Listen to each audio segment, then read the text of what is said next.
Old Dhaka, পুরনো ঢাকা। একটা দুপুর মানেই গলির মাথায় ডালপুরি, ছাদে কাপড় শুকানো, আর বারান্দা দিয়ে ঢোকা কাঁচা মেঘলা হাওয়া। আমি খুব ছোট, কিন্তু আমাদের বাড়িটা একটু আলাদা ছিল। আমার মাকে দেখতাম একা হাতে সব কিছু সামলাতে। তিনি যেমন রান্না করতে ভালোবাসতেন, তেমনি আমাদের যত্ন নিতেন, কিন্তু তিনি খুব উচ্চশিক্ষিতও ছিলেন। তিনি এক জায়গায় চাকরিও করতেন। তিনি খুব বেশি রকমের আত্মবিশ্বাসী একজন মানুষ।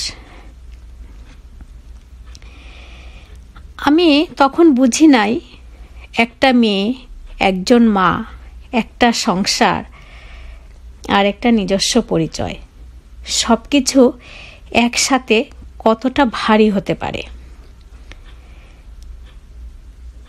আমি আজ অনেক দূর দেশে থাকি। খুবই সুন্দর শহর, রাস্তাঘাট পরিষ্কার, এখানে ইলেকট্রিসিটি যায় না, সব কিছুই নিয়ম মতো চলে। কিন্তু যখনই একটু বারান্দায় দাঁড়াই বা জানালা দিয়ে দূরের দিকে একটু তাকিয়ে থাকি, তখনই আমি পুরনো ঢাকার সেই জিনিসটাকে খুব মিস করি।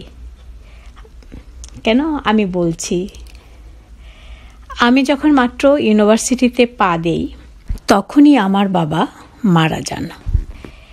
আমি দেখেছি আমার মাকে একা হাতে সংগ্রাম করে আমাদেরকে বড় করেছেন। তখন আমাদের দেশে যে সমাজ ব্যবস্থা, ওনার যদি অর্থনৈতিক স্বাধীনতাটা না থাকতো, তাহলে আমাকে সেই অবস্থায় তিনি বিয়ে দিয়ে দিতে বাধ্য হতেন। কিন্তু ওনার সেই পার্সোনালিটি ছিল, সেই অর্থনৈতিক স্বাধীনতা ছিল এবং বিচক্ষণতা ছিল। তাই তিনি আমাকে পড়াশোনাটা শেষ করার সুযোগ দেন। পড়াশোনাটা শেষ করার পর তিনিই পছন্দ করে আমাকে বিয়ে দেন। আমি আজ দূর দেশে থাকি, তিনিও আমার কাছেই আছেন। দেশে এখন আর খুব একটা যাওয়া হয় না, কিন্তু সেই যে পুরনো ঢাকা, এটাকে যে কতটা মিস করি সেটা বলার বাইরে। কয়েকদিন আগে একটা আর্টিকেল চোখে পড়ল, একটা ইন্দিরা, মানে যেটা কুয়ো যেটাকে বলি, এটা নিয়ে বাংলাদেশের একটা পত্রিকায় প্রতিবেদন হয়েছে। এইরকম একটা ইন্দিরা আমার শ্বশুর বাড়িতে ছিল, কিন্তু আমাদের বাড়িতে ছিল না।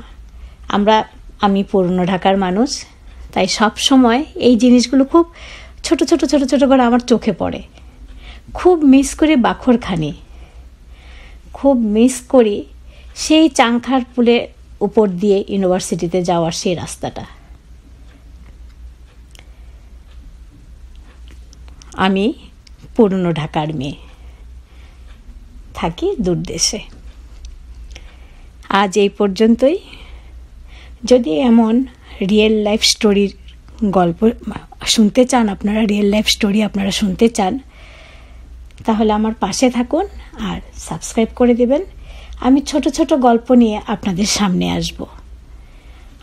আমার সেই দূর দেশের সংগ্রাম, আমার কোভিডকালীন সংগ্রাম, আমি যখন কেরিয়ারের সংগ্রাম, সব কটা ছোট ছোট গল্পগুলো আমি আপনাদের সাথে শেয়ার করব।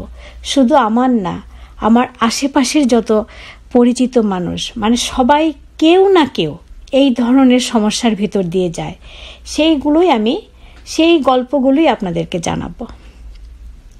যদি ইচ্ছে হয় শোনার জন্য, তাহলে আমাকে একটা লাইক দেবেন, আমার চ্যানেলটাকে সাবস্ক্রাইব করে দিবেন। ভালো থাকুন, সুস্থ থাকুন। বিদায়।